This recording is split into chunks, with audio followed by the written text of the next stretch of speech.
Junae, how you doing today? I'm pretty good. A little jet lagged from my birthday trip to Bali, but I'm amazing. How are you, Sam? I am great. I'm not as good as you having a great birthday celebration like that, but I'm in a good space. I'm talking to you. I'm talking to Beyonce marketing, so life Uh, is good. awesome. Thank you again for having me. Excited No, to it's talk. no problem. It's no problem. I'm here to talk to you and learn a little bit more about you. I did my Googles and I saw some interviews on you and I saw some people get to some good points, but I'm like, it's still more to unpeel. So, Okay. that's what we're here today to kind of do and learn more about how you got started, who you are as a person, and then what's next in the future. Nice. Love that. Well, I'm going to start from the beginning, like all good stories. So, you're from Harlem, I believe, right? Yes, I am. Okay, Right. okay. Well, look, this is my first question. Coming from Harlem, a city with, a rich history of entrepreneurs, Mhm. especially Black entrepreneurs, what were some cultural gems that you got from your time growing up there? Harlem is like, we're our own self-proclaimed borough in New York City. And each borough, I think, has like its own personality. Like it's one big New York City melting pot personality, but I think that each borough or self-proclaimed borough takes on its own identity too. And I think like Harlem people hustle. Like you kind of know from the time you get to a certain age that like you gotta hustle. No matter how you get into it, you're gonna have to figure out how to get to it. And also like Harlem people, like we like to be fly. And so like how you show up in the world matters. Like whether it's usually your fit, but even until then it's your attitude, right? Your energy. Um and so, I think very early on I kind of fell into that rhythm of like, oh, okay, everybody presents themselves a certain way. Also grew up in the 90s. And so, I think that was the time of like the flash, the bling, the this, the that. I would say my parents are pretty fly too. So I feel like, you just kind of get immersed in that sense of culture. Um, I think also people from Harlem are self starters. Like Harlem in general, like for all the entrepreneurship and rich culture that there is, it's also inner city, very much so. And I'm from the east side of Harlem, which I like to call the gritty side, which I feel like is not feel, it truthfully is predominantly poor. Um, and like you really gotta like you talk about getting out the mud, that's a place where you have to do that. My grandparents were entrepreneurial, also, which helped. And so I also was able to kind of see like what that looks like in real time. um, before a lot of the gentrification, also there were so many like mom and pop shops, businesses, like there still are, and people still get into it, but you just see people take nothing and make it a whole lot of something, and also enjoying it. So there's like a big lifestyle element to it. And so I feel like, definitely learning how to survive, whether times were good or they were bad. Um, you know, Popping it when it is good, right? Popping it when it's bad too, because we're gonna be back up. I think like I learned resilience. Like I learned resilience. I've been working formally, like tax legally since I was 14. Like as soon as I could get into summer youth program, I was working. My first job was actually at wow, I've never told anybody this, but my first job was at the senior citizens home.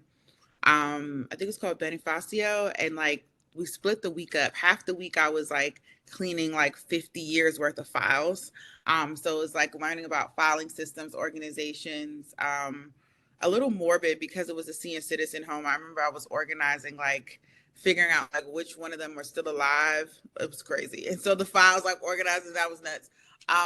But the other half of it was cleaning, like working with the super, like with the janitor, like making sure it was spick and span. We might have hung out with the seniors once or twice, but it was really more so like about the operation aspect of it. But I saw that to say, like, I've had many jobs, but I've been working since I was 14. But my first real job was actually when I was 11 in the summertime. My grandfather, like I said, is entrepreneurial. He was a bishop and pastor, but he also had a bus company. He had a nonprofit. Like he had a bunch of different things going, and so he had an office not too far from where we lived. And I asked to come work for him, like as his assistant. And so whatever he had me doing, because he didn't know really how to use a computer. So whatever he had me doing, I was doing, but he was paying me. And so that was great. And like, imagine an 11-year-old, like, hey, I don't feel like going to summer camp. I don't want to just sit around and play with my cousins. Like, I want to work. I learned very early how to make money, whether it was off of like just me being me and people wanting to be nice to me or if it was like, hey, offering something to work. I mean, I was the kid. I know people say this, but I really was selling like stickers, snacks in school. I had change because like my grandfather would give me like $5 every day for just like money for like, I don't know what I needed in elementary school, but $5 a day. I was, you know what I'm saying? That's what, $25 a week just to have in the pocket. I wasn't like I was really allowed to go to the store by myself. So I just had the money like on pocket. So I'm hustling in there. What? It was just so funny that I had change. Like they'd be like, oh, well, I'm like, what? You need change? Okay, I got you. Like I was in there getting to it. I had the stickers with the smells, had all that stuff going on. And this is like early, like still elementary school. So I think I like money, but I think more than anything, I like people and I like dealing with people. Um, and I like the hustle. I like the idea of making things happen. And I think that's what I learned from being from Harlem is like definitely a hustle spirit and definitely a lot of people talk about like, oh, I really like your personal brand and all that stuff. And like personal brand is just me as a person, but I think I learned early on that like you need to have some sort of presentation of yourself if you want to do well. It needs to be real though, right? But it's just about figuring out who you are and sticking to that, not like being blown by the wind, liking what you like for real, standing on that. I think that those are the kinds of things I learned. And I know it says self-starting, but it reminds me of the fact that in New York, they have the Puerto Rican Day Parade every year, every summer. And a couple of days before, they would do the Puerto Rican Day Festival, which would be on the east side in Harlem. The parade would be downtown Manhattan, but the parade would be in Harlem on the east side, because the east side is also like Spanish Harlem too. And so, as they call it. And so, literally, the festival would be like, dang, how big was the festival? I want to say it was at least 5 or 6 blocks just of like vendors, food, clothes, all this stuff. And then they do a big concert. So with an actual stage set up, lighting, like bringing it, like the craziest thing though is the stage was right outside of my living room window growing up. Yeah, like that's just happened to be where the stage was every single year. I don't know why to this day, but that's where they put it. And so the night before, I would hear them bringing in all the equipment and I would just sit in the window watching them like build out the stages, put up the blockades. I kind of saw like, okay, you need permits to do that kind of thing, like with the police, and then like them putting the lighting and then seeing if there's a sound system and all that kind of stuff. So um, and then we had everybody perform like Boomy D when they was hot performed. Fat Joe performed, Big Pun, Jennifer Lopez. Like we had, mind you, I'm calling her Jennifer Lopez. That's how you know, like this is a long time Y'all had ago. the whole Right, whole name, J Lo. I mean, Ja Rule, Ashanti, like so many people perform, but and in the thick of the time. So it was like a little mini, like I guess you would say, like Rolling Loud happening every year, every summer to kick off the summer right outside my house. Like I would of course go to the festival and like run around and like with my friends and see stuff and enjoy some of the cultural foods and stuff like that. But I'll never forget that, seeing that in real time so young every single year of my life. And then yeah, just growing up in church, I was surrounded by instruments. My family's very artsy. Everybody does something, whether they act, sing, draw something, you do something. And so um, I've been like singing in front of people since I was 3. Maybe younger than that, honestly, but from what I can remember, 3. And so music was a big part of my life the whole time. I sang my whole life, performed, started writing music when I was a teenager. I went to college. Technically, my first major was vocal music. Like, it was a thing. So I think that was another thing about growing up in Harlem was that there was so much art. Um, in conjunction with the entrepreneurship that you see. I mean, the Dipset era, I had a different flavor bandana on every day, with matching Oh, Chinese the sneakers. Dipset. Crazy. I'm Oh so glad no. there was no Instagram back then because the fit pics would have been crazy. But yeah, like Joel Santana came to my school growing up. And it was for like the school was already like a specialized school for like, you were really smart or whatever. You had to like test to get into it. It was like a modern day charter school in a way, but they didn't really call them that back then. And so shout outs to Tag. And so a lot of good people went to that school. And so they split us up into classes. And I guess whoever had like really good grades or something at the time were allowed to go to this assembly. And we didn't know what was going on. But Joel Santana walks in and we like lose our minds. It was super cool. I want to say Yandy was managing him at the time. Maybe, maybe not. I didn't really know who she was at the time, but I do remember that there was a lady who was, you could tell, was kind of managing, running the show. I thought that was cool. He was like signing people's sneakers, like it was nuts, but a lot of fun. But yeah, you kind of grow up, and that was a time where you would see like people were outside, like artists would be still coming through, you know, walking around, hanging out. I don't. Harlem is just so flashy. Like, it's a place where you got to have a fly card too if you're not on foot, right? And then like blasting your music through the block is a thing. Like you have to show people that you hear. Like that's how I grew up. And so I think like I'm a very like I think I have a lot of I try to practice humility and like I'm chill, but like you're gonna know I'm here. Like when I step out, I'm here. It's kind of like people be like, here she go, yeah. And so I think it's like it's in me. It's in me. It's not on me. Like I learned, damn, I learned so much from where I'm from. And I do think about it a lot because I think statistically, being from where I'm from, just the amount of like poverty, violence, lack of resources, opportunity, um, statistically, I'm not supposed to be here. Like, according to the numbers, I'm not supposed to be where I am. And so I'm looking forward to very soon and definitely later in my career, I have some plans for where I'm from just to reinvest into the infrastructure that exists and maybe build some new things. And like the programs and things that I was a part of were very impactful, um, extremely impactful, like extremely. Like I would never, there's programs like, Harlem Children's Zone, which is a school also. Okay, we're gonna get there. Cool, let's get it. I was like, I'm about to ask you that. You about Yeah. to take Oh my yeah, questions, Sam. but Sam, I can go and go and go. That was a really good question though. That people usually don't ask at all. I don't know where sometimes people think I'm from. Even though it'd be right there. I'll be like, yeah. I think also just being from New York, people envision a certain thing when they're like from New York and they start talking to me, they're like, oh, okay, got it.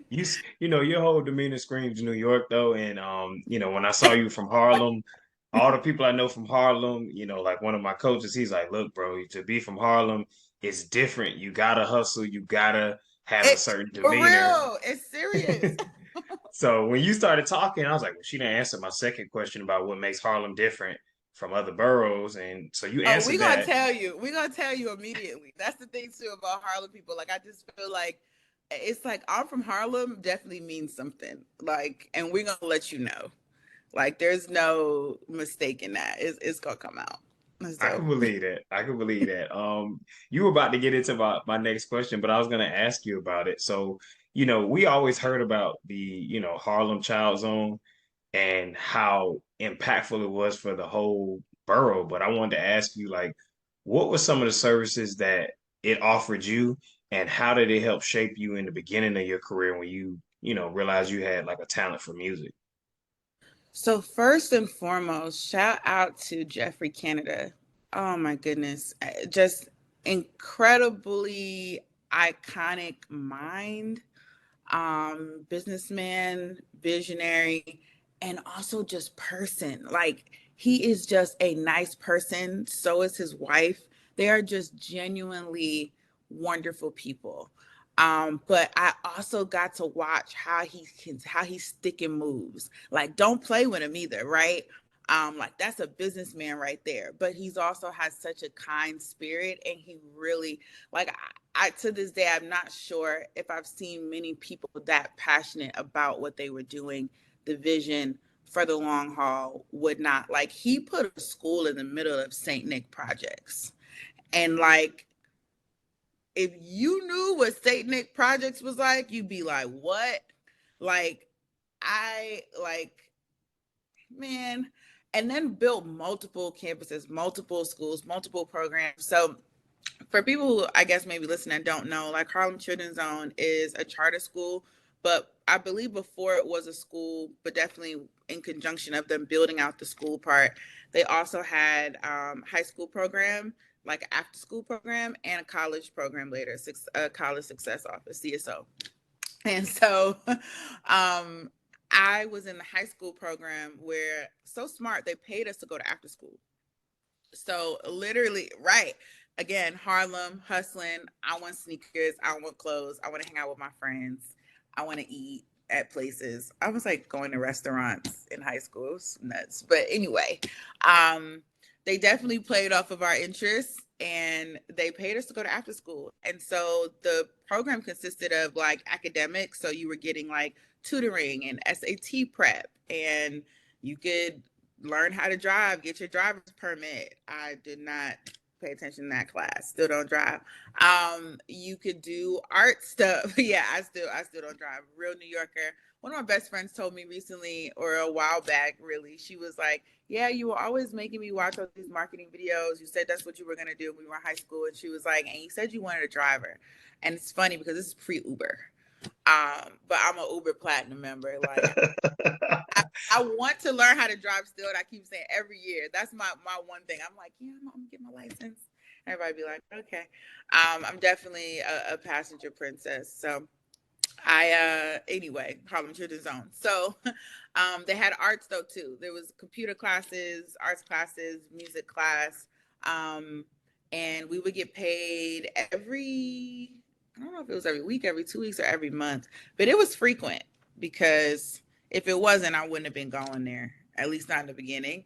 And so, yeah, and it was enough. It was actually like walking distance from my house, a bit of a walk, but I could walk if I wanted to, or take the bus. Um, and I fell in love with the music class.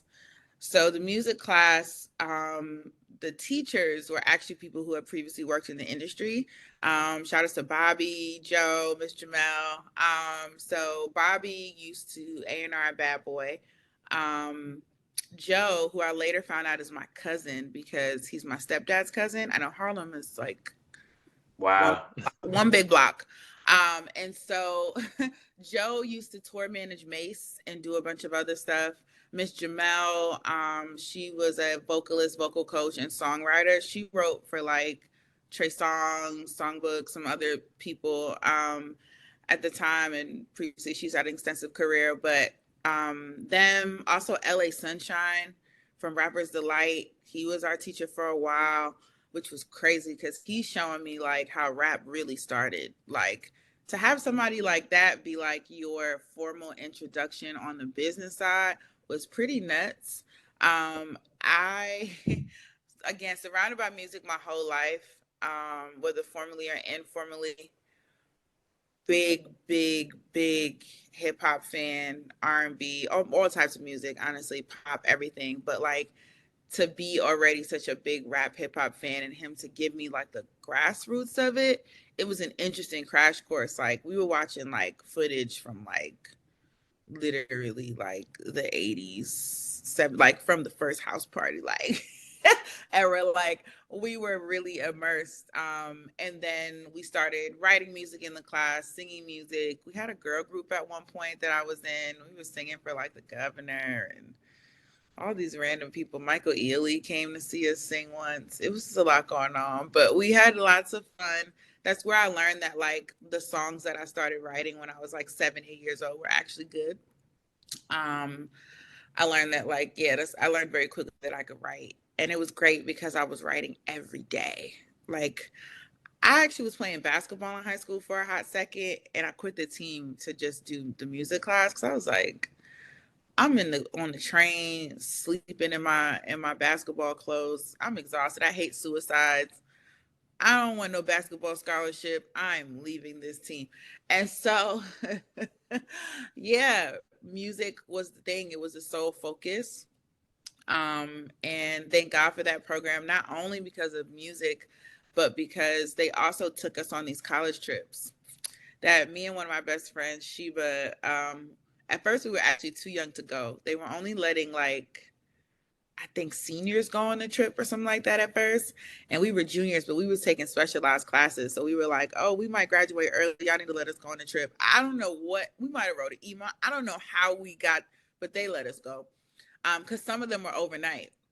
And so we really just wanted to be outside, but Yeah, I was we hustling, man. were, yeah, we was hustling. So we go on the trip, my eyes are completely opened because we went everywhere from like Cornell to like all the HBCUs and Howard, and like we were all around. And like one, I had never even seen certain states, cities, neighborhoods, things like that. I'd never seen a college campus in real life. um Seeing how that worked and like all of that was like I always wanted to go to college, but I don't know. I just don't know. I don't know what my experience would have been, or if I would have been so adamant about going, applying, making sure like very early. I also remember one of those trips. I My friend Clevester put me on to J. Cole, um, who's still my favorite rapper to this day. And I just remember we were listening to. I'm trying to remember if he played me the come. No, I think he played me the warm up first. Oh And man, yeah, me too. this is the warm up. Like it's just out. Like the warm up is new. Like this is not like, oh, he has an album Same. out. He wasn't even signed yet. Like all this. So the warm up comes. I don't think so. The warm up comes out, and he's like, hey, you want to hear something? Because I like music. I'm like, man, all right, already snobby with my taste. Like, all right, what you want me to hear, Clevester, right? So I didn't give him his MP3 player back for like 3 hours. Like I went down like a rabbit hole, and I just was like, yo, he's hard. Like, and so like it was funny, like, and then he was talking about being in college, right? So I'm like, I'm going to college, right? I'm going. And so yeah, Home Shooting Zone was just very impactful. Some of my nonprofit philanthropic plans that I have within the next decade are definitely inspired by that time in my life, and just the fact that somebody cared. Again, where I'm from, some people never leave, some people never make it to be a certain age. Like it's just that kind of place that's been through a lot. And I just love that somebody cared, that somebody made it to a certain place and was like, I need to reach back and help my people and shape the next me or whoever they want to be. Um, Whatever that looks like. I don't feel like Harlem Children's Zone was a place where they were trying to force you to be something that you weren't. They were just letting you know what your potential was and giving you tools to foster that potential. Even the college program they had, like, man, did they teach me how to negotiate. All of my, like, most people's parents, like my mom, she went to community college for a bit, but she didn't go. And then even no matter what, by the time I went to college, the process is totally different. Like student aid, scholarships. This they also gave me a scholarship for college too. Like they give you a laptop, you get a MacBook, or you can get like some money for books or whatever you need. So they also helped me be able to stay on campus. Like, that was a community effort, even me staying on the dorms because my school was expensive. I ended up going to Five Towns College in Long Island. Okay. Go ahead. Like, yo, I'm about to just ask you about that. No, but I Yeah. like that it's just coming out organically. Yeah. I was gonna ask you, so you kind of mentioned the services. I was gonna ask you like a two-part question.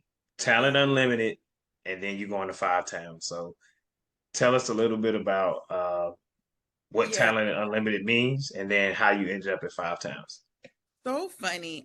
I ended up on Facebook the other day, and I don't be on Facebook. Anybody knows I'm not on purpose. So, and there were a bunch of alumni from my high school just talking about stuff in high school.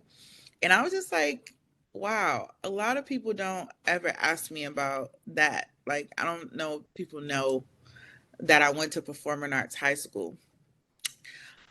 So first of all, my junior high school, how I said, was like specialized, right? I was actually supposed to go to like, I think it was Bard High School, which you graduate with like, college credits and all of that stuff. And then there was some other specialized, but more focused on academia schools that I was supposed to go to.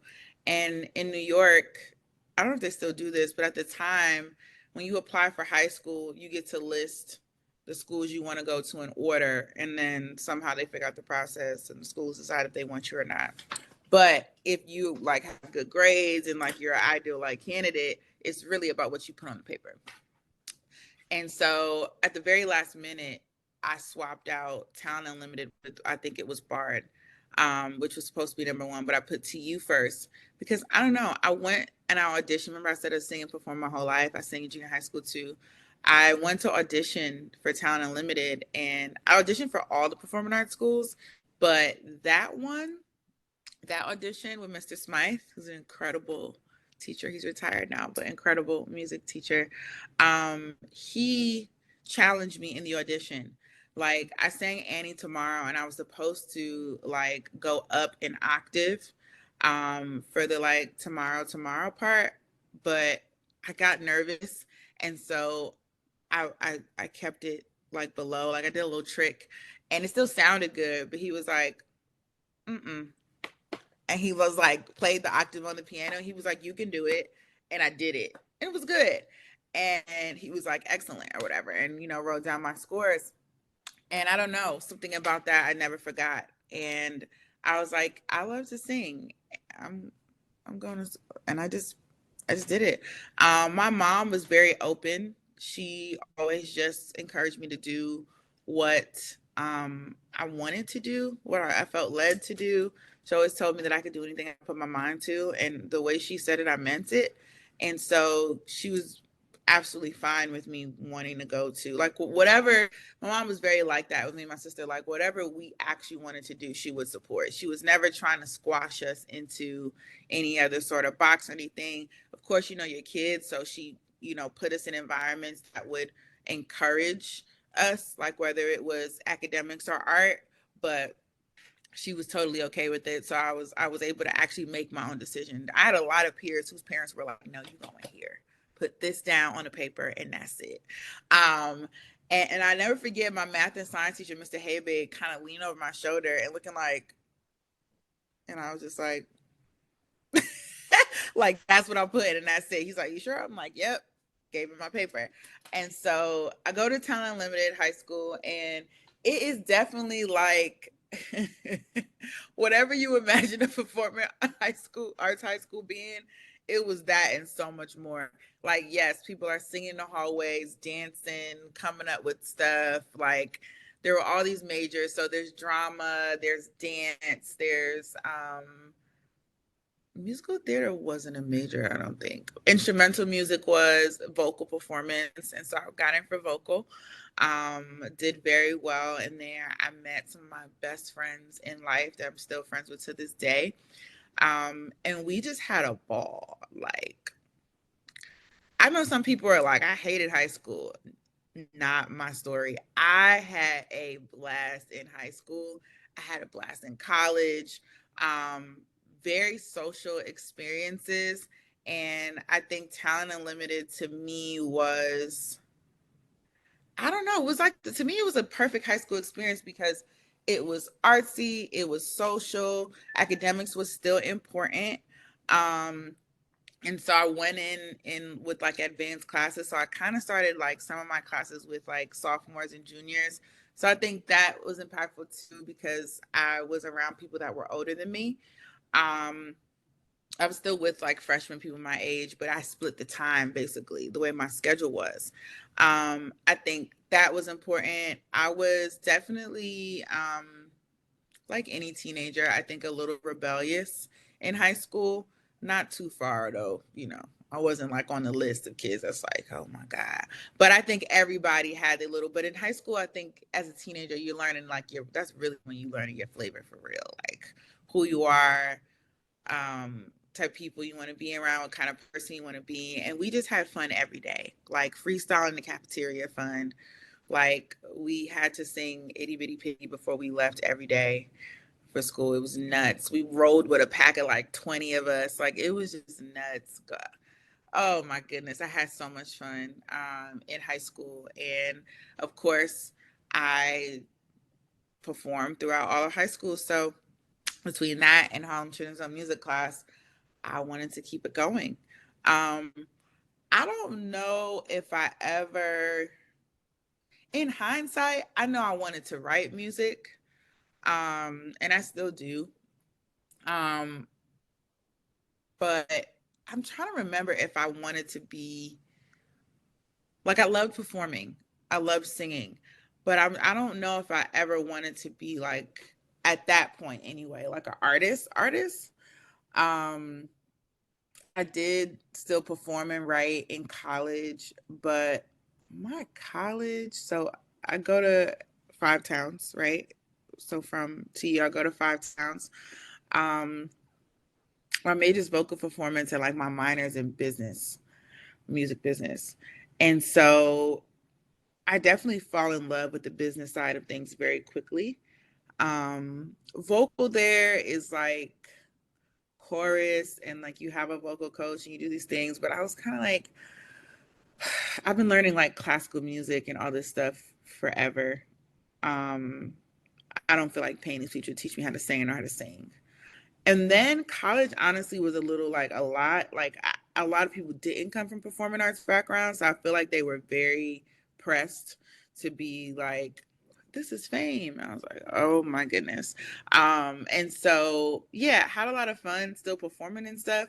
But I fell in love with the business side, and I changed my major to business management with a concentration in music business. That changed everything. That changed everything for sure. Great setup. Because that leads me into my next question. So you fall in love with the business, you think about your background of just being around business, being around it, learning the tenets. How do you go from, okay, I got my degree in business, and how do you go from graduating to ended up working for a record label? Right. So, um, my June before my junior year in, let me see how I can preface this. So, in college, I'm having a blast. I'm running around. Me and my crew, we tearing stuff up. Nah, we having fun. And it's college. You taking it seriously, but my that had to be, let's see, if I turned 21 in junior year. So that was okay. Here we go. So my sophomore year, yes, my sophomore year, I end up, wow, that's crazy. Okay. So a couple of things happened. My sophomore year, in college, the end of the year, I decided to throw this big barbecue, like end of the year barbecue. I, with me and our dean of activities and, the school, I decided to throw this barbecue. I get there's live performances outside, there's a bouncy house, there's snow cones, cotton candy, there's a dunk tank where we're allowed to dunk like the teachers. So much fun. I get the cafeteria, like the school cafeteria, to adhere to a menu that I created for them to make like barbecue foods Wow. that there's so much going on. There's the dance team does a full performance. Also, the live performances have a live band. Also, let's be clear about that. There's just all this stuff. I got a DJ. Shout out to Chris. I gotta Chris, if you watching this, you definitely DM me the other day, brother. I'm gonna hit you back. But he was like not just like the hot campus DJ, but he was DJing like at other schools and like clubs and stuff. And so Chris DJs, and they always tried to do stuff on campus, like events and stuff. But that was the most that people came to. Like everybody who dorms came, but also all the commuters came, which was a big deal at the time where I went to school. And it was just so much fun. We did a water balloon fight. It was so much fun. And it was lit. Not gonna lie, it was lit. It was like a mini festival just in this. It was crazy.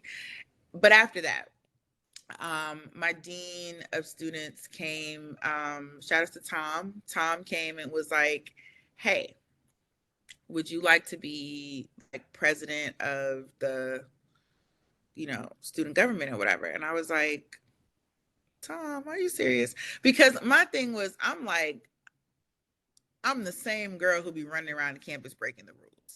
Like good kid, but we was turning up, and you know that. So I'm kind of like, what are the expectations of me as a person outside of this role? And he was like, nope, I just want you to be yourself. He was like, and your role would be like president of student government and activities. He said, you can focus mostly on like the activities part and like the programming part if you want. And he was like, I know you care about like him and her name is like escaping me right now. Oh my gosh. But she also works with Tom at the time in that office, and Mariana. Shout out to Mariana. So they're like, yeah, you can focus on the activities part, but you can also, we know you care about causes, but you can hire a VP that mostly like can work on that stuff. Of course, I hired my best friend on campus, Kayla. And so we're just running it up now, right? But I did take the role seriously. So the entire summer, I in planning for this, I actually came from Harlem a few times up to meet with my dean and the staff and be like, okay, this is what I think this could look like next year. This could be fun. What can we do for the new kids coming in? What can we do for the existing students? Like I took it very seriously immediately. And in general, at that time in my life, I was going into my junior year. I was like, well, this is the time to take college seriously, period, because I know that I want a job when I leave. And so I want to like make myself the ideal candidate. I need to have extracurriculars. I didn't go to a school that had certain things. It was a private college, very specialized. And so I felt like I had to definitely like figure out how to carve out my strengths, and just prepare myself for what was going to be next. Always a very forward thinking kid, but for sure that's what I had in mind. And my freshman year or sophomore year, no, was it freshman year? A freshman year. I was 19, turning 19. My freshman year, I got in trouble because I had a birthday party on campus, and somebody's laptop ended up broken. That was not our fault, but we're gonna move on. And and had a blast though. Had so much fun. I had all my friends who didn't go to school come spend the night for the weekend. It was nuts. So I get in trouble. Um, and I thought they were going to kick me off campus, but the dean at the time was a black lady, and she was like, I'm not kicking you off campus. And I was like, okay. She was like, y'all can, like, you and your parents figure out how to replace the laptop, but she said, I'm actually going to move you to the upperclassmen dorm. And I was like, I'm like, so now I got to be away from my friends. And so she was like, yeah, I'm moving to the upperclassmen dorm. I was looking at her like she was crazy. And she was like, yeah. She was like, because that's where you need to be at. She was like, one, you're more mature than everybody you hang out with. And I was like, wow, relax. Those are my friends. And she was like, no, seriously. And she's like, I've been watching you. And I'm like, that's weird. And she was like, no, I've been watching you. And she was like, during something we were doing in the like student union area or whatever, she was like, everybody, there was balloons and everybody was like being stupid, like playing with the balloons, popping them, doing all this nonsense. And she said, you were like, all right, guys. No, she said, she came and she was like, hey guys, like, can you guys stop? Whatever, whatever. Like, staff was telling them to stop and they weren't listening. She said, and out of nowhere, she said, you were like, all right, guys, come on, like, chill. And she said, everybody, she said, I watched the balloons fall to the ground. And I was like, what? And she was like, no, seriously. She was like, I was just like, okay, whoa. She said, I've been watching you since then. That was like first week of school, second week of school. So I'm like, that's weird. But she was like, yeah, no. She was like, you're a leader. And she said, learn to use your leadership for good. She was like, learn to use it for good. And she was like, that's the opportunity I'm giving you. And at first I was just like, whatever, I get to stay on campus. But then I just, the conversation never left me. And so I think then we fast forward to the end of my sophomore year, going to my junior year, I'm remembering that conversation. Um, and it's crazy because people always talk about like conversations that kind of change their lives. I think that was one. Um, Shout out to her wherever she is. I hope she's still working with students because that was really impactful. I don't know if she said it to me too because I was a black girl as well, but I'm glad she did because I needed to hear it at the time. I've always taken things a bit more seriously than my peers, I think. And maybe that's because I've always felt like I had a lot to lose. And I just knew very early on in my life that I wanted to make a difference. Um, I wanted to make a difference and I wanted to do things my own way. And I think sometimes that takes like, it takes some discipline, it takes some choices for sure. Sometimes while people are playing, you're working. Um, that's why when I play hard, right? Like even in college, the first semester we were turning up. I ended up with a 3 point something. A lot of my friends were like on probation after the first semester. And everybody's sharing their grades like in this like Facebook chat we had over the break. And I wasn't saying nothing. So I was like, damn, y'all. Oof. And so they were like, Junae, what you get? Why are you not saying nothing?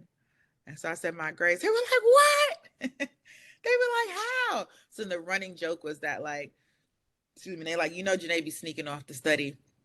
And I'm like, well, I went to class.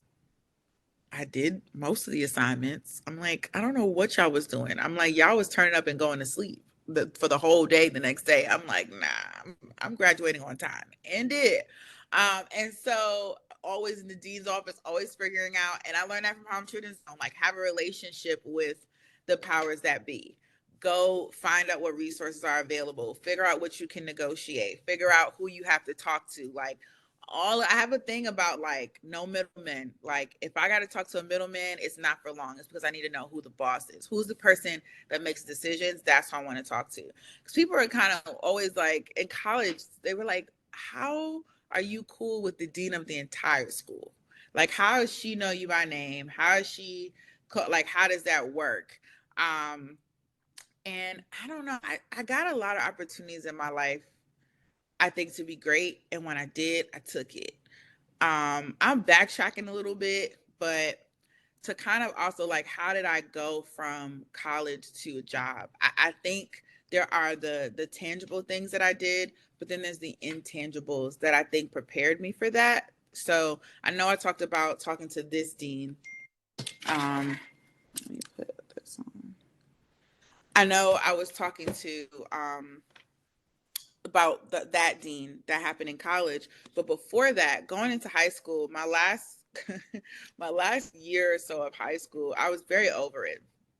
Um, I was only going to class mostly to take exams and acing the exams. Like the year I was supposed to graduate high school, they changed the rules to add an attendance to like affect your grades. I didn't care. And I and I just was like, this is boring. I'm wasting my time. Also, I got really high SAT scores.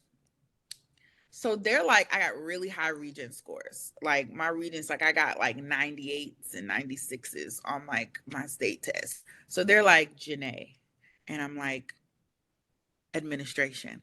And so literally when it came to the school, 5 towns that I wanted to go to, they sat me down because I qualified for their like HEOP program, which is basically like you kind of get a scholarship and like all this stuff. But they were like, but we're looking here, and they're like, you qualify based off of some of the grades. They were like, but your test scores and everything. And we made some calls, and she was like, Junae. And I was like, yes. And so I wrote, she was like, your college essay was excellent, one of the best I've ever read. And she was like, I was in here like in tears reading that. And so her and my mom in the room, and she was like, like, what's up? And so I kind of tell her what's up, and she just, Dean Bard, she just poured into me so much in that room. And she was like, I think you'd be excellent here. She was like, but be excellent. Like, don't sell yourself short, even if it's, things that you may or may not want to do. Like, just, I don't know. She just put me like literally, I'm going in there for my like college interview, and the whole office is crying. Like my mom is crying, the dean is crying, the other people who work in there are crying. Like it's a mess, right? I start crying at some point, and I'm just like, what movie am I in, right? So whatever. Long story short, that was like step one of like, there's something different about you. Adhere to that. Step two is the other lady that talks to me. My childhood home has a fire um that summer as well. So I'm also not living at home. We lost the house. Like I grew up, like I said, on the east side, in the middle of the hood, but we had like I guess you could call it like a modern day, maybe townhouse in a sense. It was like walk up, but like apartments on each floor. And it was my family, like we owned it. And so I think sometimes people were just like, well, you live in a house. Um, it was falling apart most of the time. Um, it was a lot. And sometimes, like I would say, like we didn't always have heat, we didn't always have electricity, we didn't always like things would be very bad in there. I always say at one point I'm going to talk about my upbringing in full because I had a great childhood, but there was a lot of going on. And so, but we lose our house, and so I'm staying in between like my boyfriend's apartment at the time. He lived with his whole family, but his mom loved me. And my godmother's house in Harlem, her apartment. And so with her family and husband. So literally, I don't really have a place. Um, all I had also was what I had in my dorm room at school because the fire happened while I was at school. And so all of my childhood memories, like all of my other clothes, things, furniture, items, all of that, I'll never see again. And so I think it was also a summer where I had to be serious because we had nothing at the time. And so, but each other, like family wise, everybody was separated when I was used to living with all my family in one house. Like, so I think I had to be serious. I think that's how I processed what was going on. was like, well, now is definitely the time to put your foot on the gas if you ever were going to. And so I got very serious about like what I wanted my life to look like and what I wanted my family's life to look like. Um, so yeah, I president of government student activities, and I put on 66 events per semester. Yeah, which is crazy because anybody who wanted to do anything at the school had to come to me. Had to come to me so that I could negotiate like the budget for them, help them figure out the marketing for it. I upped and changed how I think we marketed events as well. We started like the Facebook page. We did like, you know, a bunch of things, started getting into social media. Um, I also started interning through again Harlem Children's Zone college program.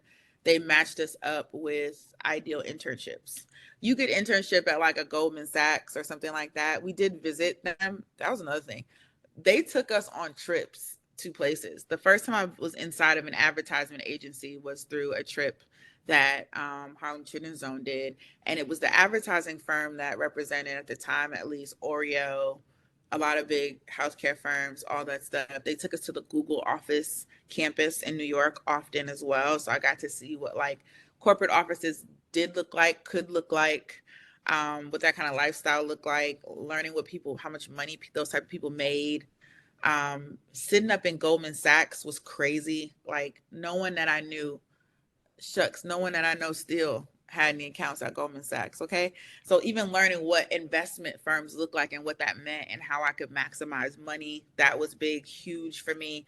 Um, and it just, I started plotting out my life. I was big on vision boards. Once I learned what they were, pretty sure via Oprah. I started doing vision board events actually in college. Um, and my vision board that I made, one of them that I made, um, I believe it was the one my senior year. It had on it to be a marketing coordinator at a label. And for some reason, I put having an agency on there. But and my mom still has the vision board somewhere at her house now. I need to go look at it. I don't know why I did that though, because in my mind, I was thinking about the next 3 years of my life and career. The agency thing was supposed to be my like passion project. It was supposed to be like once I climbed the label ladder and I'm like 50 something years old, retire, start my agency. That was my dream. But something about me writing that thing down just accelerated the process. But I say this to say I was very serious at the time about the structure of my life. I'm interning. I interned with a marketing and management company. I interned with whoever would let me intern. I interned then at RCA while I'm in school, my last semester, which was strategic, because I was like, if I'm in the building, I'm probably going to get a job. I ain't leaving till I get one. And so 3 years, 3 years, 3 weeks before my graduation for college, I break my ankle. I'm devastated because I have to be on bed rest in order for it to heal back perfectly. So I'm on bed rest for like 8 weeks, I think it was. I graduate on crutches. They're like, you would go out with a bang, all my professors. So I'm like, not funny. So I crutch my way across the stage, but on time.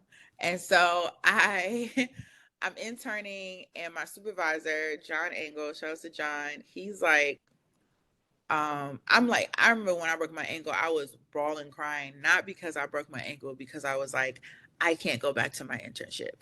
They had already told me that I could come back and intern in the summertime, and I had finessed the way to get college credit for that too, which included taking a random photography class during the summer for like a final Hustling, extracurricular credit. I was super like, how am I hustling. gonna finesse this? Yeah.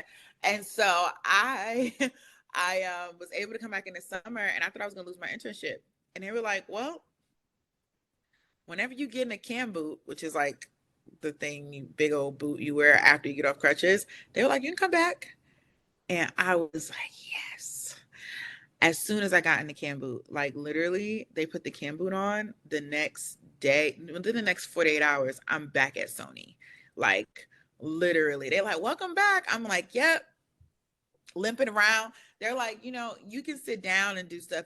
I'm like, no. I was to the copy machine, back. Who needed this? Who needed that? Up, down, running around. Now I'm supervising the new interns. All this stuff is going on.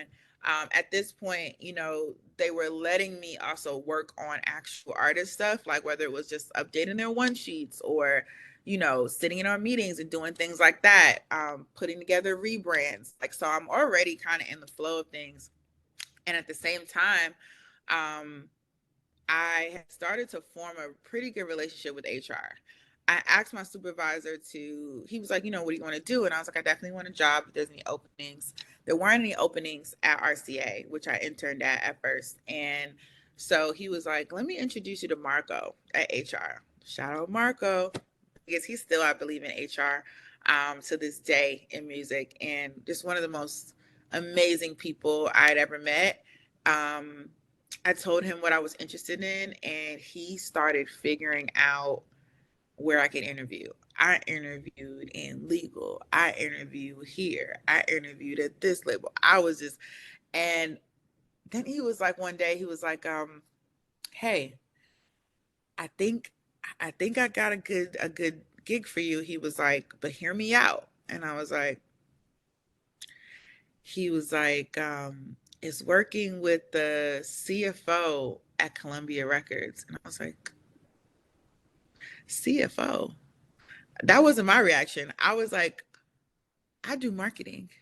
Why are you sending me with the CFO? And he was like, hear me out though. He was like, at Columbia, they do things differently. He was like, he oversees all of the marketing. They have like kind of like a department that's like marketing, but really like the financial part and like all this stuff. And he was like, just go on the interview. Just tell me you're going to interview. And he was like, if I'm wrong, I'm wrong. But so I'm like, whatever. And he was like, and I mean, you could always move over if you don't like it, whatever. So I'm like, all right. I go to the interview. Shout out to Steve Russo, who is now actually I believe he's CFO of the whole Sony Music now, or COO, something like that. But he's moved on up as well. Shout out to Steve. In our interview, he was like, "You're really smart." He's like, "You're really good, and I think you're gonna go really far in this business. I want you at Columbia." I said, "Okay." We talked about streaming because that was just starting to be a thing, but the numbers were just as bad as they've always been in terms of like what artists get, the kickback, how much it takes to make music, and how much you get back off of streaming. So out the gate, I wasn't really fond of that. And we just had really good conversations. And Columbia was an incredible experience. It was so. Am I jumping ahead?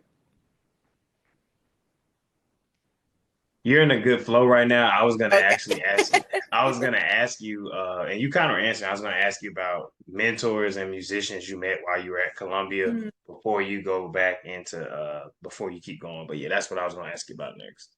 Yeah, I definitely think my boss at the time, Steve, was a big mentor, whether he knew it or not. He gave me my first copy of All You Need to Know About the Music Business as a gift, actually. He was like, read this. It's so crazy. I picked it up the other day to reread it, and I'm going to get like the new edition. But this is also before it was a popular book, in my opinion. And so, yeah, he was great too because, as CFO, like he's doing finance and operations. And so one is about how Columbia runs as a company and me being very like important in that flow. Like everything from like ordering office snacks to planning like things that boost employee morale, understanding what makes employees tick and work. How do you keep all these different departments together and in flow? Meetings, booking those. Like I learned a lot of how a company really works and the financial aspects of how they work and can work, can't work, um, which I think has helped me in my own business a lot. Understanding what roles everything plays and how they're supposed to be played, understanding budgets. Like one thing that I can do is stretch a budget 100 different ways. And when it comes to marketing, I think that's so key and important. I am not the like, oh, this is what we have, so this is all we can do. I'm like, no, what can we do with what we have? And Columbia was playing with big boy budgets, so let's be clear. But I was able to see what goes where, how much, where you can move, where you can't. Negotiation, again, another thing. When people were kind of scared of my boss, so they would come and like I was like first line of defense in terms of like when they wanted to ask him for something they know they shouldn't ask for, or people doing their expenses and putting nonsense on the expenses, and I got to call them and be like, hey, now this ain't go. You have to figure something out. Like I'm have like having those types of like conversations with people. Also, like he's signing off on record deals and how much people are getting and their deal memos and all that. And he had this rule of like, if I didn't look at it and review it first, he wasn't going to look at it. And so every day I'm looking at like the record deals of like Calvin Harris and like whoever was there, Tyler the Creator, and like all these different people, and J. Cole, like, and what are they doing for the album? Very funny story about the first time I met J. Cole, but for another day. But yeah, like we're doing all these things, and I'm have so much access to information. Like even like one part of my job was to put together um the overall report every month to see how like all the labels were doing. Um, and so I had access to that too because I'm putting together the report. So I know how much Epic is making, how much RCA is making, how much, every single orchard, whoever, every single label is making. They're also the market share of like other companies, UMG, Warner, all that. Like this is information that I'm looking at every day. And so understanding even that and like what that looks like, and like, oh, I know how much like this big executive that everybody likes is actually spending on nonsense, or I understand like that, ooh, they didn't make no money this quarter, like, and what does that mean? And then seeing what does happen, like how does like a Doug Morris who used to be head of Sony, like how he handles that. Seeing like, you know, also, my boss worked very closely with Rob Stringer, who's the head of the whole Sony Music now, right? Like, and seeing him kind of it made so much sense that he shifted into the next role, and like having a rapport with him, and like it was just crazy, honestly, in hindsight, because I was so young. But I retained so much. Like there's things that I'll never even talk about that I learned, right? Like, um, yeah, it was pretty crazy. And even the Doug Morris relationship, being able to, for one of my college exit projects, I interviewed Doug actually. And yeah, kind of weird, right? So um his assistant, one of his assistants, she's known me like most of my life. We went to church together. And so it was funny because when I was an intern, sometimes she would call me up there just to like catch up with me, and everybody would be like, why is Doug Morris's office calling for an intern? What is going on? And so I would just go up there, and it's a totally different world that high up, I will say that. But he was great, and I remember in our interview, the things that he told me stuck. And I think people that high up recognizing very early that like you're smart and you're gonna go far in this meant a lot.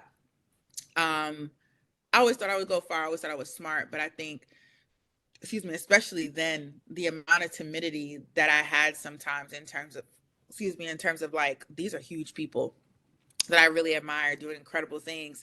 Like, and having to have high level conversations with those kinds of people at that time in my life was crazy, but I think it also made me fearless, because if I can sit with those people and those people recognize what I have, then like I can sit in front of anybody.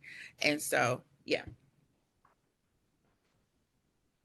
I had to stop you there because that was such a bar. I was like, don't give him no more right now. Don't give him no more. That's just so I'm trying to put the narrative together before I ask my next question. So you go from a young girl in Harlem with dreams of being someone to now you're sitting at the table with the heads of the biggest record labels in the world, and they're looking to you for advice. They're looking to you for help. Like you're playing a pivotal position in their operations. So the Yeah. question I have now, and it's going to sound weird, but in the midst of that, you decide to say, you know what? I got the world in one hand.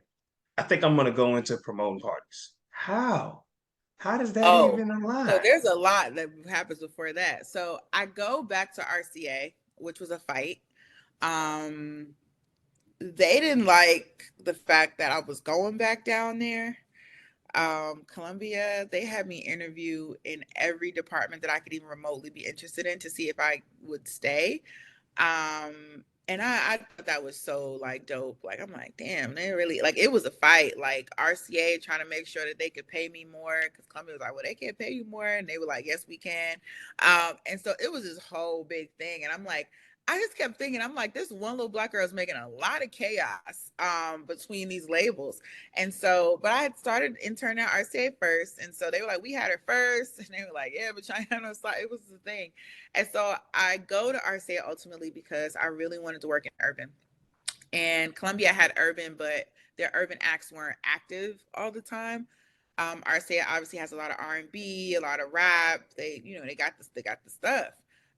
Totally different worlds in terms of how the labels are run, respectfully. But I go back down there, um, and I realized very quickly that I like to get my hands dirty. I didn't like, I felt very trapped and strapped to my desk. Um, I was working for four executives at one point, and I had over 33 active on my roster. I'm doing several jobs. I'm doing way more than I was getting paid for. Um, I'm leaving the office at like 9 o'clock every day. Like I remember the lights turn off in because we have moved. Oh yeah, we moved from 550 Madison to 25 Madison, so brand new building, and the lights would go off automatically after a certain time. That's how I knew I was there too late. And I remember it was this janitor, this black janitor. He'd be like, "You need to go home." But I would be like, honestly, if you knew what I would have to deal with tomorrow if I left right now, you would be telling me that. But that was usually my signal to go home. And like, I just was burnt out. I was like, this is too much. I don't really like how this is being run. And, you know, the more I kind of like dreaded, and it wasn't all bad. Let me be clear. Like, I had a lot of great moments. I learned a lot. I put on a lot of like, artist focused like events, releases, release parties, plaque presentations. Like I had so much fun with that stuff. And even like, what is the marketing plan, putting together this, and like I still loved the job inherently, but when structural things change at a company, it changes and it takes a while sometimes for things to even out. And so they got rid of one of my bosses. There's a lot of admin coming in. I just started feeling like I was pushing paper. And then it was just like, that's just not what y'all hired me for. Y'all hired me because I'm creative. So, but I can't be creative right now with how the role is. And so I started working on Brown to Perfection. At this point, I'm still not thinking of it being an agency. I'm like, oh, well, it can be a website, right? Because I also was doing a lot of things that I felt like, well, if like independent business owners and like, up and coming artists and stuff and creative people knew about, they'd be at least able to get a lot further than they are. And so I was like, okay, I'm going to like I'm gonna create something like a resource. This is the blog era, so I'm like, cool. I'm gonna make a blog, a website, and like it'll be cool. That kind of kept my creativity afloat while I felt like I was drowning in papers. And limitations, because even if you're working in a creative field, when you're working in like the music business is still a business. And so it's not always a snap your finger and make this creative thing happen. You have to go through so many hoops, channels, budgets, timing, decision makers to get even half a thing done. And I think a lot of people don't realize that when they're going into the music business, particularly the label system. They just don't know how much it takes sometimes just to get one cool thing you saw done. Like, and sometimes people are like, why didn't they do this? Why didn't they do that? Because they gotta go through 10 different people and this budget, that budget, this thing, that thing. And this is before you get to the actual artist management, their team, whatever they want to do or not do. There's just so much that goes into this stuff, and it takes so much time. When you have to go through several channels of approval, things take so much time. And a lot of times things are delayed, not because nobody wants it to be out, because they just have to, it's so much process. Like, oh, it's so much process, and it's a spirit killer sometimes. So they're like, all right, this is crazy. And so imagine having to do that for 33 different acts. And it's just like, I needed something else to keep me creative. Then I start interviewing for other jobs while I'm at work. Other things in music. And then I meet Kim Chanel, who's one of my best friends in the world. She at the time, I think, was interning at Epic. I think she was interning somewhere in the building because we had a mutual friend on social media. Shout out to Greg, and he was like, "Y'all need to meet," like on Twitter. And he was like, "Y'all both, get into it in music. Y'all need to meet." And we were like, kind of like, okay, whatever. We start following each other on Twitter. One day I was in a cafeteria and I saw another Black girl. There were not many of us. So you pretty much knew, even across labels, like who the Black girls were. And so I'm like, never seen her before. And I was like, oh, is that the girl Kim? But she was way too far for me to say anything. So I just went about my business. Then she was on Twitter one day and she was like, oh, I want to throw a party, but I don't really know like where to start. And I was like, oh, and my mom like, well, I used to throw parties all the time, right? At school, wherever. I'd also started throwing parties in New York while I was at Columbia, but it was like one-offs, like, promoting, helping promote stuff and throwing events, but it wasn't super crazy in my opinion. Then Right. So then I was like, oh, if you need help, let me know. Somehow we start DMing. She comes to RCA to visit me at the office, like it was after hours for sure. And we planned our first party. Trapping and dabbing one. So yeah, after that, we never stopped. Like we threw parties from like 2016 all the way up until 2020. Yeah, up until 2020. So for the next 4.5 years, I want to say, we threw parties. Now I start throwing parties again as I'm working at the label, but I'm kind of over it. Grateful for parties though, because I think so when me and RCA decided during our mutual parting that like this wasn't going to work anymore, they were like, we hired you to be creative and that's just not the job right now. And I'm like, word, don't want to be here. So I leave. So I leave there. I always say it was the most mutual thing ever. They were right. Like at first I was like mutual parting, like what the hell is that? But like no, actually it was mutual because I remember looking my boss at the time in HR in the face and being like, I think we were having some sort of meeting to try and figure this out or not. And I wasn't saying anything at a point, and they were like, "Do you have anything to say?" And I was like, "Yeah."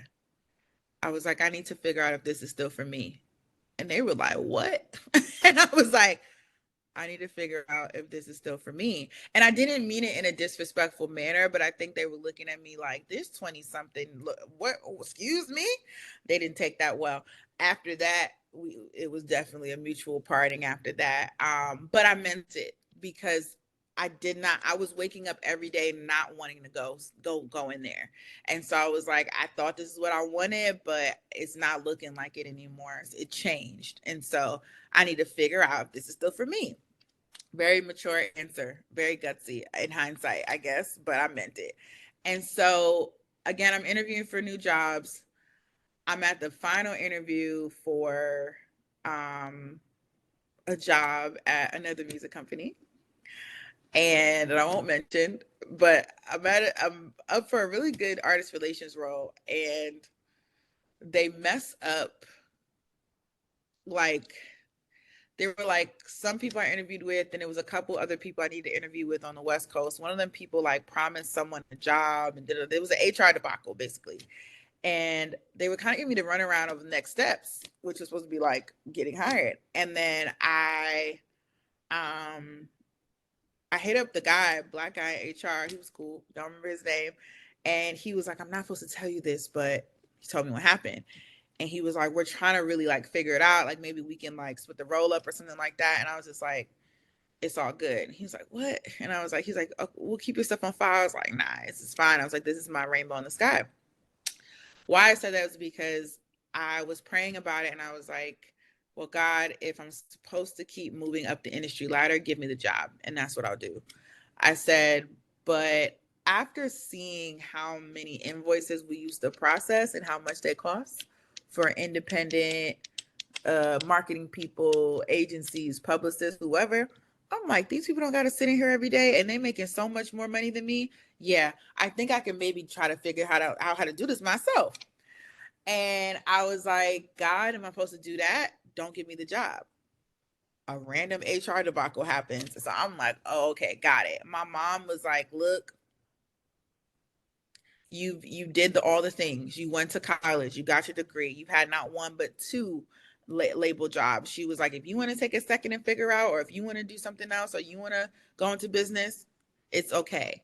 And I needed that so much because I, like, as you can see, going straight, like, I graduated school and I had and kept interning, and I was in Columbia by end of August.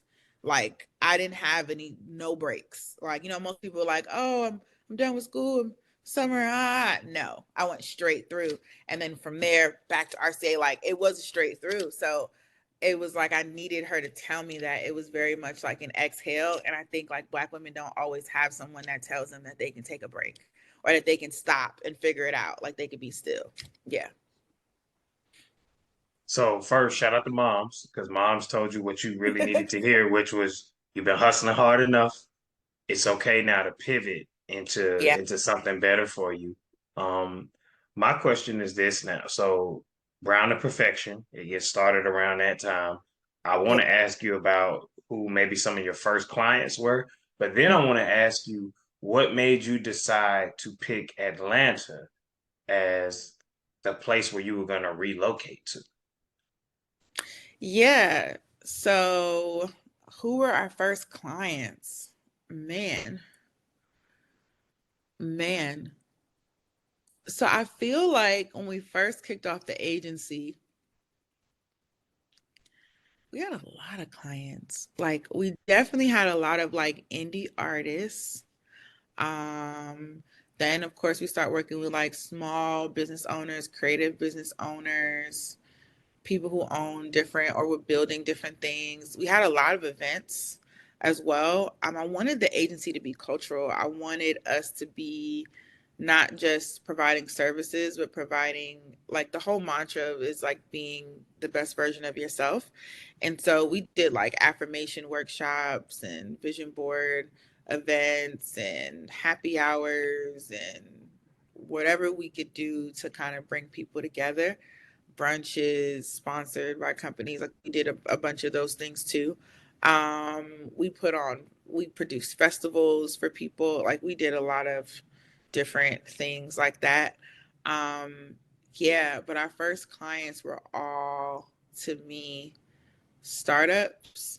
Um, we started working with like larger brands and stuff on the brand partnership side first, if I'm not mistaken. There was a period of time where I was consulting. I had like a coaching program. I was doing that. I loved that. Um, I feel like those are some of our first, first clients. I also Um, yeah, there was something else that I just thought of that I forgot. But we did a lot of, oh, I also like, I did some work with CBS too while I was building out the company, so that I could have like cash on hand.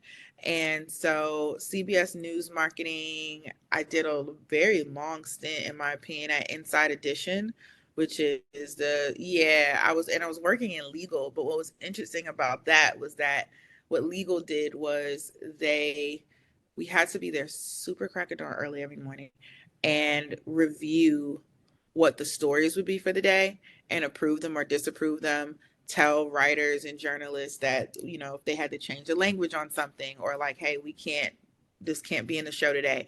Also, the social media. We reviewed the social media copy every single day, which is funny because I know for years people would critique news, like Twitter accounts and stuff, like, why are you not saying what happened? Like, that's not what happened. Why do y'all sugarcoat the captions and stuff? Because the NYPD or whoever will sue. And so literally, like, they were fighting lawsuits all the time just for telling the truth, telling the news. It was interesting because the two lawyers, one was kind of straight edge, the other one, he was very passionate about getting as close to being able to say what it is as possible. He was also married to a Black woman. I thought that was interesting, but it was like fighting every day for the truth, fighting every day for like the right perception and like the real stories. And like that was such an interesting time in my life. Both them and CBS News Marketing wanted me to stay, but I was like, I'm building a company, so I can't. And again, another gutsy man. Listen, 2016, 17, 18, me, gutsy, just gutsy. Cause like, who says that to people, right? Like, it's like, what? Moxie out the Like, woohoo. I ain't gonna lie. you told CBS that you better can't do it. Call me if I could do a little part time for y'all. Just call me. And so that's kind of what they did too for a while. Is they would just call me when they needed somebody for certain periods of time. But as I'm doing that, I'm gaining like my different clients. I'm like building now. I'm producing events. I'm putting money up to like really build out the cultural aspects of this. I'm doing social media things. Like I'm doing the things. It wasn't cool or sexy at the time for agencies to do that. Like nobody was really doing that. It was we do our work, we post our work. That's it. I wanted to take a different approach and lead with community, and so, yeah, for a long time, it was focused on that and then building emerging businesses and creatives up to do and create whatever we could. Um, yeah, goodness. I'm just thinking about my prices back then.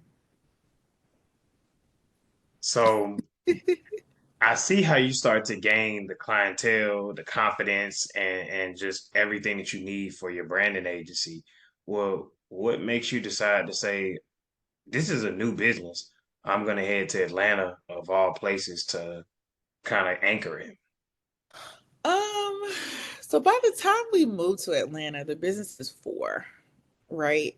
Um, Yeah, just yep, four. Actually, exactly four. Because I ended up moving in June of 2020 during the pandemic. While Kim and I are throwing parties, we also started going to A3C Festival in Atlanta. Yep, every time we're running around Atlanta. From there, we start throwing our own parties. We throw parties with the festival. We do parties without the festival. We start throwing events in Atlanta. We're running around with our people in Atlanta who were movers and shakers out here. I always say shout out to Jersey and Katie. They used to throw something called Beer and Tacos, which broke so many artists. Um, in and out of Atlanta. Like we wouldn't have, in my opinion, we wouldn't have like a Uzi if it wasn't for beer and tacos, like OG Mac, like there's all these things, right? So we um we start to move and shake in Atlanta. And the first time we came, we're like, we're moving to Atlanta.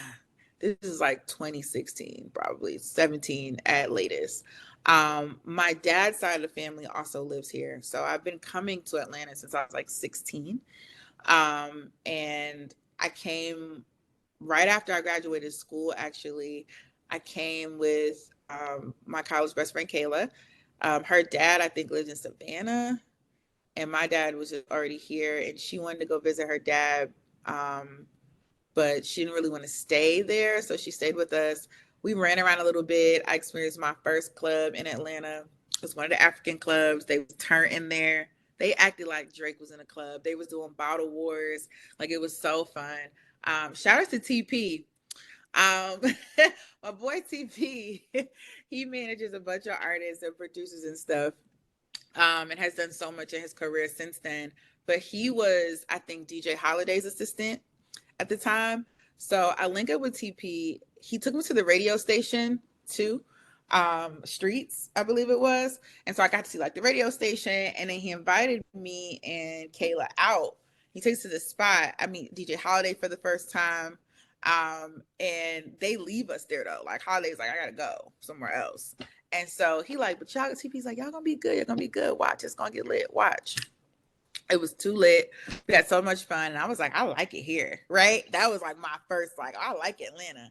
So literally, I start coming more and more because, we're doing A3C, we're running around, we're building a rapport here. Our parties are selling out in Atlanta. And so moving to Atlanta was a thing for me for a while. I decided in 2019 that, like, I'm doing it. Like, I'm moving to Atlanta. Like, I was very much feeling like I had done all I could do in New York.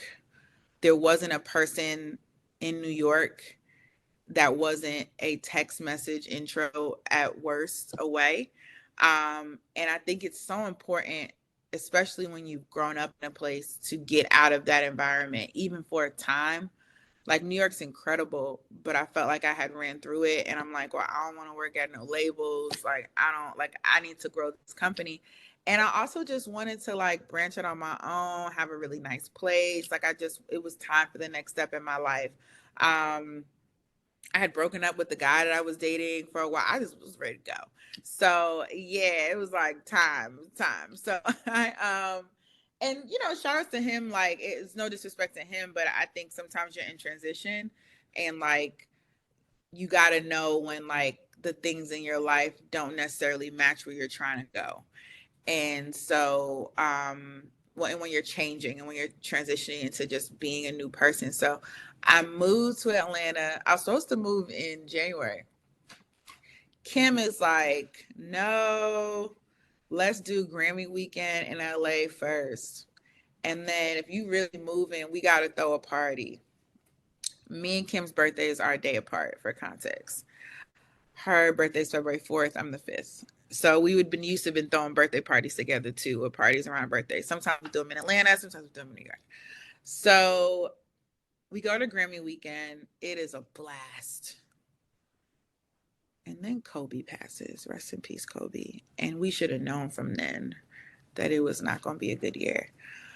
We throw my going away party and our birthday party maybe a week before they announced COVID is like a real thing. We having a blast. My stuff is packed. I'm ready to go.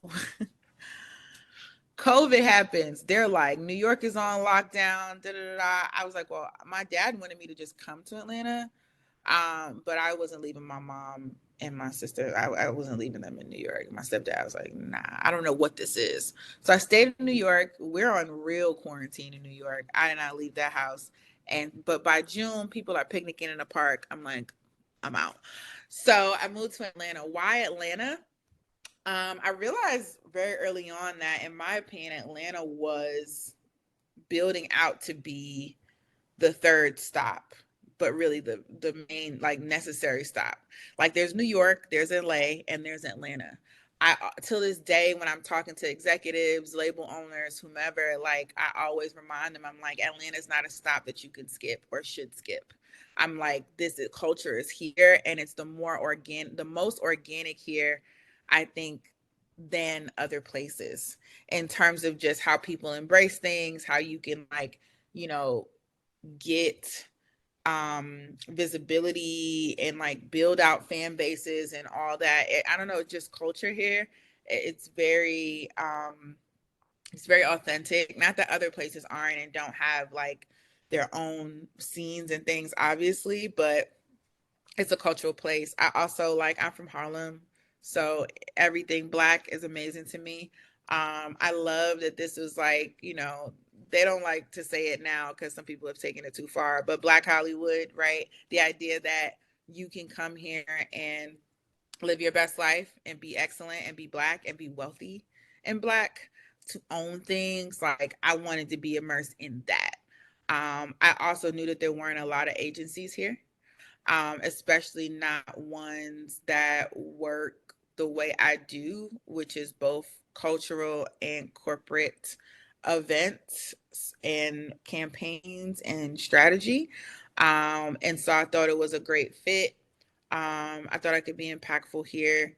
And again, I had already kind of built a community, so I think it made the most sense. New York is a 2 hour plane ride away.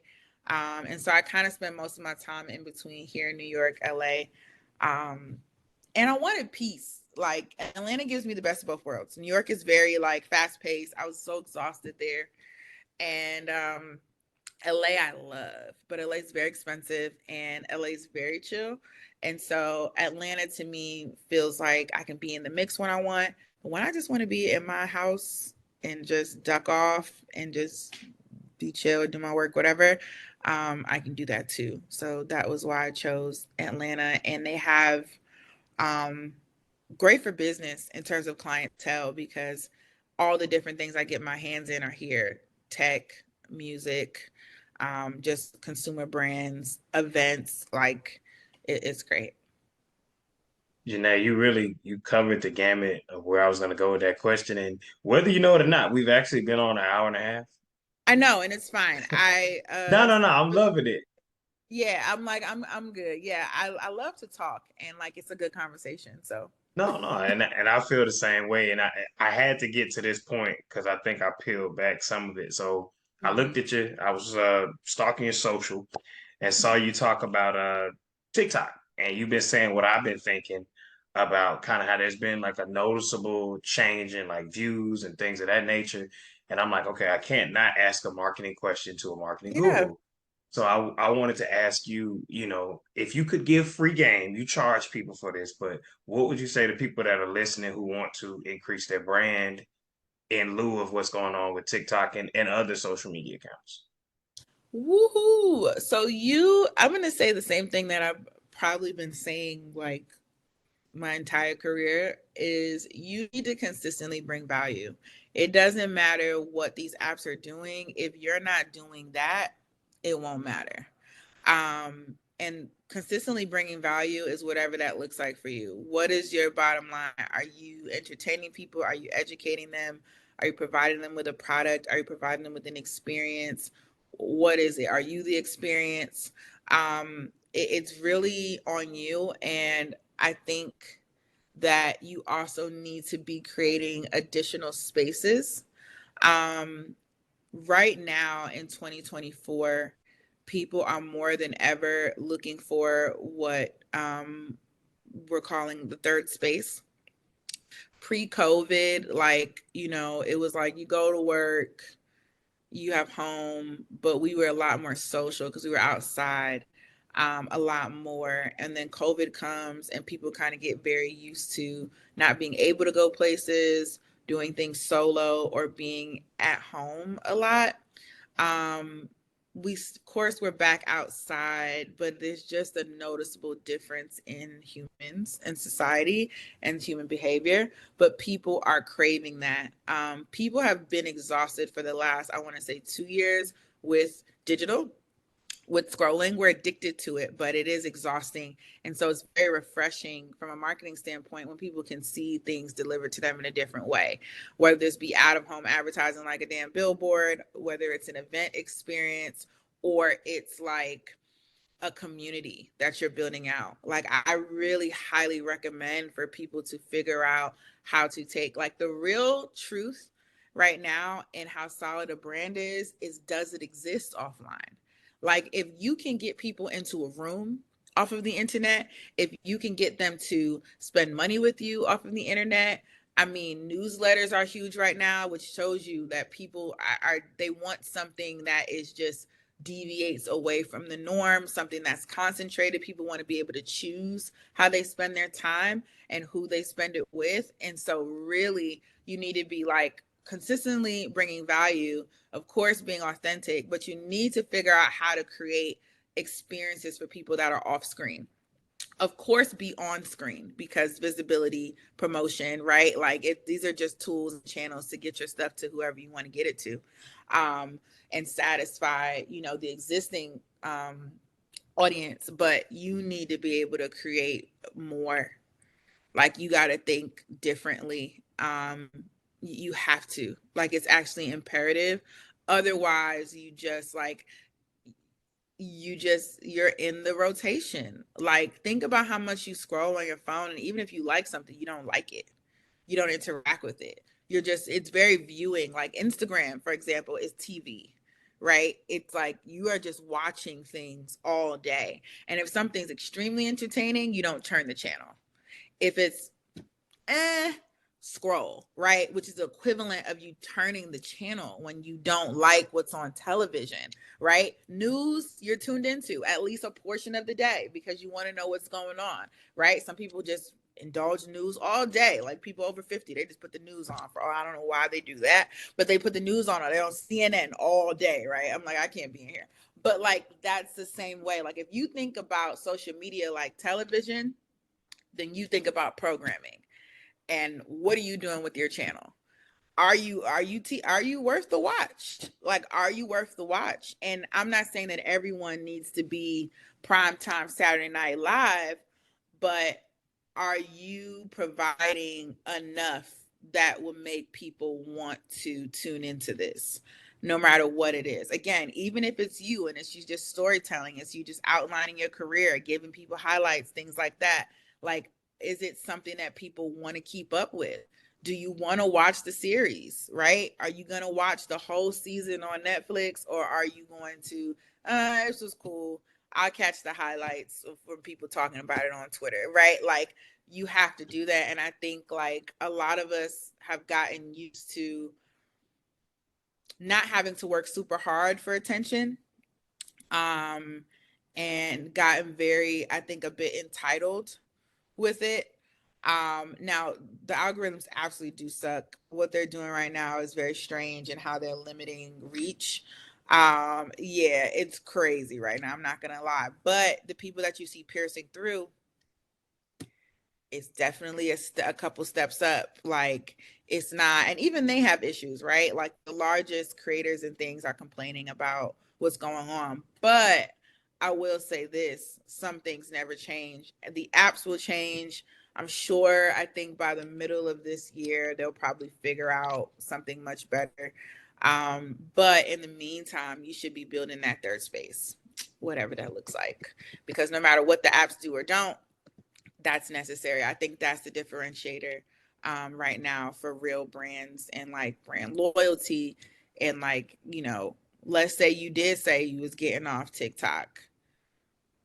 Your people going with you, or are they just not looking at you no more? And I think that is like the That's real. test. That's definitely the test. TikTok is in a place that a lot of social media platforms, especially newer ones, get to, in my opinion. I was talking about an article that I saw earlier this morning about how I think that they're plateauing. Doesn't mean TikTok's not going to exist, but it means that they're reaching a space to where if they don't begin to start making changes in conjunction with the consumer desires, then the existing people will be on there, but they probably won't keep getting new people. And a lot of the people that were on there will probably leave and use it less and less and less. I never was using it, I think, to the extreme point in general, but I even noticed that I use it less. I use it for very specific things. Um, but what TikTok wanted and what was making it work was that people were on there all day. I don't know if people are on there all day anymore. And yes, we're outside, but also that's not exactly the thing. 'Cause people are on Twitter every day, people are on Instagram every day. Um, and then there's just also so many apps, not so many, but it feels like it because there's so much content on all of them. And so people are definitely understanding that it affects you when you're looking at other stuff that's not your own thoughts all day too much. And so people, I think, are getting more particular about where they spend their time. And so I'm concerned that with the changes with them like forcing shopping down everybody's throat, the ads, kind of a bit of the toxic culture that's happening on there, it serves a very specific demographic and not the broad one that they started with. And so I would say keep creating on there because I'm real big on like leave no stone unturned. Like you need to have presence on each app.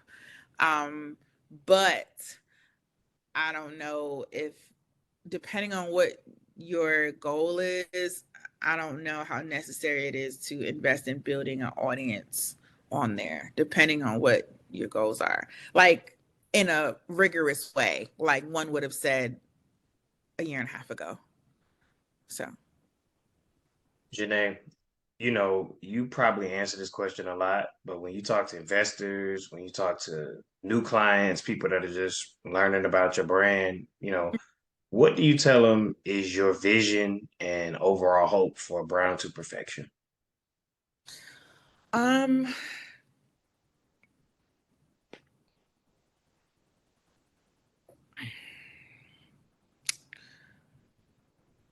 Brown to Perfection, like I mentioned before, is what I would consider the authentic bridge between corporate and culture. Um, and the idea is about taking what's already great about brands, people, companies, and maximizing the potential of that. Um, and I think it's always been about becoming the best version of yourself. And that's whether you're an individual, a brand, or a company. I think going into this next era of Brown to Perfection outside of servicing clients in the areas of event production, brand strategy, um, etc. I, I think it's about kind of leaning back into that community aspect that we've been known for from the very beginning. Um, I have a new concept. Every speaking engagement I've done in the last year has been on this talking point of I am the marketing plan. And the idea is that you are already all you need. And so it's a cross between like the actual self confidence and self strategy that it takes to be great, whether you are a brand or a company or an executive or just a creative person trying to figure it out or an everyday person. But then also the strategy component of you are the marketing plan. And so you need to figure out what is excellent about you and figure out how to present that to your target, audience and figure out how to get paid for it. Um, I think Brown to Perfection is about impact. I think it's about building, very brick by brick, but building brilliantly so that by the time you get to the roof, you have a full picture there, a full house. Um, and yeah, I think, with the agency, I think we still have a lot of work to do. There's still a lot of things I want to change just about agency culture, marketing industry at large. Um, we still have like we've been fortunate and blessed to work with so many companies, Fortune 500s, like everything. But I think there's more to go. I think there's like bigger, better. I think like as the world turns, um, we keep coming up with ways to up what's available and what we offer. And ultimately, um, I would love, I've never said this publicly, but ultimately um, we are planning to transition Brown to Perfection within the next 3 to 5 years outside of the agency into a full-fledged VC. And so, I yeah, got a scoop. yeah. And so I've been very much connected in the VC community for a while. And I was always like, why am I around these people? Um, but I've learned a lot. And I mean, the goal was always to be able to help people get their visions out. I think working with large clients, working with emerging clients, I've been able to learn what the pain points are. Um, the top ones I see are marketing, business acumen, like business structure, and money. And so, yeah, our plan is to combine and arm people with those things in the special way that we already do, and more, and change the world. And so, we also work with a very diverse roster of clients. I always say we're an impact company first. So we've done nonprofit, we've done, tech, we've done music and tech. We've done we don't have one area of expertise when it comes to our client base. And so our VC will be the same, in terms of if you have a world changing idea, then we will help you figure it out. So that's Brown to Perfection. And I'm super excited to just, yeah, the whole thing was always about helping people, it was always about impact. And so I'm super excited to do that on a scale of agency services, on a scale of building out a community. The marketing plan where people can learn how to elevate their careers and their lives, be their best selves. Then also in the form of a VC where we can really get to it and help people build out, world changing brands and businesses, and careers. So that's us. Junae, I appreciate you giving me your time. I noticed that you are very easy to access. What's the best platform and best way for people? Because you mentioned it before that you'll take questions and that you'll answer people's things. What's the best way for people to reach out and get in contact with you? Email. I know we live in DM culture, but my DMs get so crazy that it's really hard for me to get to people a lot of times. So I would say email is the best way. My email is in every single one of my social media bios. I used to just put my assistant's email in the bio, but my actual email is there now. Don't send me no nonsense, but my actual email is there. And so if you ever want to reach out to me, just feel free to shoot me an email. I'm very my schedule is kind of crazy, but again, if you reach out to me and I can do something, I can help, I do have the time to talk or can make the time, I will. No matter how long it takes for us to be able to do it. Sometimes you catch me at a good time, very quick. Like our interview happened very fast. I was like, I got time this week. I'm just coming off vacation. Let's get it done now. Sometimes it might take a couple months, right? But it just depends. I love people. My passions are really people and music, which is why I ended up in marketing. And so whatever I can do to help, I always will.